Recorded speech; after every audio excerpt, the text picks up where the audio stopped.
Halo, schönen guten Morgen alles, wie geht es euch? Apa kabar kamu semua? Und ja, heute wollen wir ein bisschen über Deutsch lernen und für heute, für unser Thema ist über Satz. Jadi tema kita hari ini adalah tentang Satz atau kalimat dalam bahasa Jerman. Ada Aussagesatz, ada Fragesatz auf Deutsch. Lalu kemarin kita udah belajar tuh dikit tentang personal identity of Deutsch. Nah, ini adalah bahasan ataupun KD-KD yang akan kita pelajari dalam bab ini. Next adalah tentang personal identity yang pernah kita pelajari. Ada Beruf, nama, Alter, Wohnort, Schule, Telefonnummer, Hobi, und Herkunft. Lalu apa sih yang akan kita pelajari? Kalau kamu udah belajar kemarin simple tentang gimana cara bikin kalimat dalam bahasa Jerman, wie man ein Satz machen, sekarang kita akan belajar lebih dalam lagi tentang gimana sih pola membuat kalimat lebih dalam. Zum Beispiel nih contohnya. Kemarin kamu udah bikin percakapan. Halo, guten Tag, ich heiße Pung Pung Pung, ich komme aus bla bla bla und ich bin Nah, sekarang kita akan bahas tentang hobi kamu. Zum Beispiel nih ada contoh hobinya adalah schlafen. Nah, schlafen itu adalah tidur dalam bahasa Jerman. Zum Beispiel nih kalau nanyanya, was ist dein Hobby? Mein Hobby ist schlafen. Lalu kayak gimana sih bikin kalimatnya ini? Nah, cara bikin kalimatnya itu ada banyak jenis kalimat. Ada Aussagesatz, Fragesatz, und Fragesatz. Nah, sekarang kita akan belajar tentang Aussagesatz ataupun kalimat berita. Nah, di posisi pertama seperti biasa tuh ada subjek, posisi kedua adalah kata kerja, dan posisi ketiga adalah pelengkap yang lain. Ada adverb, ada Angabe, ada objek, und so weiter. Tapi ingat ya, di posisi kedua itu wajib yang namanya kata kerja. Posisi satu dan ketiga sih boleh dibolak-balik. Lalu, nah kalimat pernyataan ini bisa positif maupun bisa negatif di dalam sebuah kalimat. Kalau begitu, kayak gimana sih cara bikin kalimatnya? Zum Beispiel, contoh kalimatnya adalah kochen katanya. Nah, kalau misalnya kochen itu artinya memasak, gampang tinggal dihilangin e-nya. Kalau I tambahin e, du st, wir en, rcs tambahin t, nah ir tambahin t, dan si serta si anda ditambahin en. Udah pernah kan belajar kemarin? Terus kalau misalnya negatif mau kayak gimana sih? Tinggal ditambahin nih setelah kata kerja. Zum Beispiel, saya tidak memasak spaghetti, berarti ich koche nicht spaghetti. Nah, ini dia nih contoh perubahan kata kerjanya. Kamu bisa bikin sendiri nih. Dari sini ada kata kerjanya, ada kommen, wohnen, heißen, trinken, ataupun to be dalam bahasa Jerman. Silahkan coba kamu ubah di dalam kata kerjanya berdasarkan subjek ya. Lalu ini nih ada Aussagesatz, zum Beispiel ada kata kerjanya, ada kommen, ada kenne, ada is atau to be, ada sein dalam bahasa Jerman, ada wohnt, ada sind, ada heiß. Ingat, kenapa belakangnya kommen? Karena wir adalah plural. Kenapa ini adalah die Frau kenne ich? Karena di sini subjeknya adalah ich kenne die Frau gitu. Berarti subjeknya adalah saya mengenal Frau tersebut gitu. Terus kenapa ini is? Karena das Bu adalah single.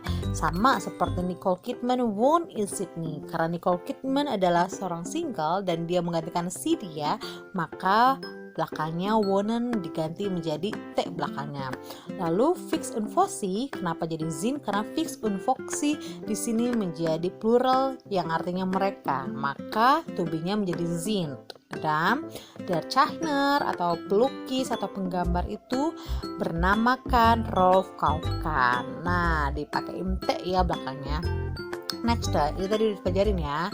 Kalau misalnya si to be-nya itu ataupun si kata kerjanya harus di posisi kedua, tapi si subjek maupun di keterangannya boleh dibolak-balik. Zum Beispiel, ich bin jetzt in Deutschland und jetzt bin ich in Deutschland. Das ist egal, itu sama aja, oke? Next, ada apa aja? Ada kalimatannya dalam bahasa Jerman. Kalimatannya ada apa sih?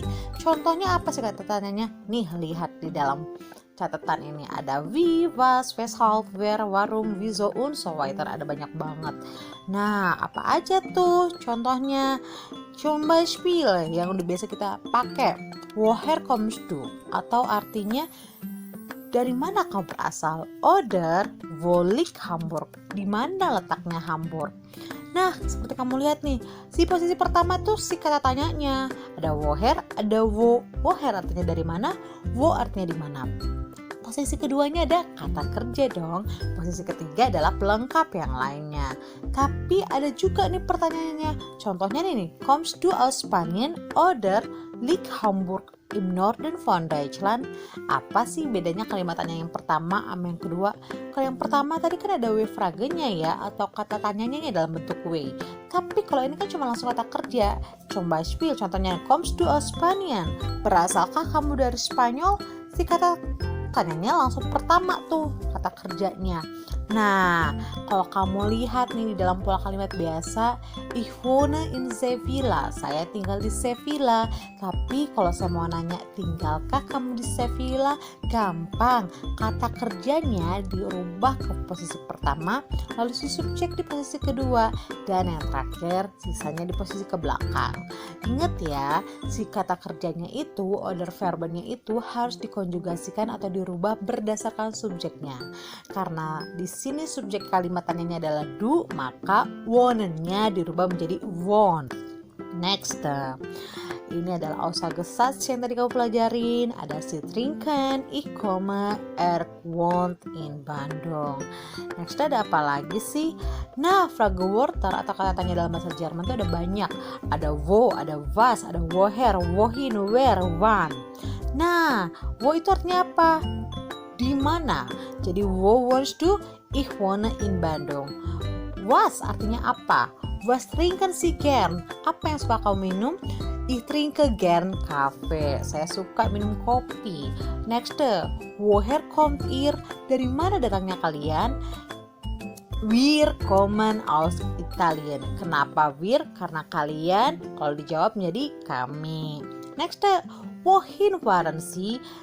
Dari mana atau kemana, salah, Entschuldigung, wohin waren Sie, das heißt kemana mereka berkendaraan, Sie waren nach Jakarta, mereka berkendara ke Jakarta. Next, where is das, who is that, das ist meine Mutter, that is my mother. And then next, wann kommt kapan dia datang, kommt am Dienstag. Nah, kalau tadi adalah Fragewörternya di dalam word frage atau kata-kata tanya di dalam pertanyaan yang membutuhkan kata tanya. Sekarang ada kalimat tanya yang berbentuk Satzfrage yang membutuhkan jawaban hanya ya atau tidak. Oder ja und nein auf Deutsch.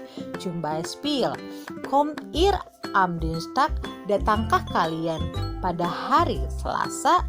Bisa jawabnya ya, wir kommen, oder nein, wir kommen nicht. Oke. Oder kalimat tanya yang lain nih, ada sprechen Sie Deutsch? Berbicarakah Anda bahasa Jerman? Ya, ich spreche Deutsch. Oder nein, ich spreche kein Deutsch. Oder yang ketiga nih, trinken Sie gern Kaffee? Sukakah kamu minum kopi? Ya, ich trinke gern Kaffee. Oder nein, ich trinke nicht gern Kaffee. Oke? Nah, Zusammenfassung atau ringkasannya adalah seperti ini nih. Jadi, di dalam Aussagesatz itu, subjek posisi pertama, Verben oder sein, kata kerja ataupun to be di posisi kedua, lalu ada objek dan Angabe. Tapi ingat ya, yang wajib posisi kedua itu si kata kerja dan si to be, yang lainnya boleh diputar-putar. Contohnya ada apa? Meine Mutter kommt aus Deutschland oder aus Indonesien. Andi geht mit den Freunden ins Kino am Wochenende. Ich komme nicht heute Morgen. Ich trinke gern Kaffee. Next, ada word frage atau kalimat tanya yang membutuhkan kata tanya. Contohnya, ada kerumusannya adalah Fragewörternya, si kata tanyanya, plus Verben oder sein, plus kata kerja ataupun to be-nya, plus objek, plus Angabe. Zum Beispiel, contohnya, wie heißen Sie? Siapakah nama Anda? Wo wohnen Sie? Di mana Anda tinggal? Woher kommen Sie? Dari mana Anda berasal? Und was kaufen Sie? Apa yang Anda belanjakan? Und wie viel kostet das Auto? Berapa harga dari mobil tersebut? Next, ada apa lagi sih? Ada Satzfrage ataupun kalimat tanya yang membutuhkan jawaban cuman ya atau tidak.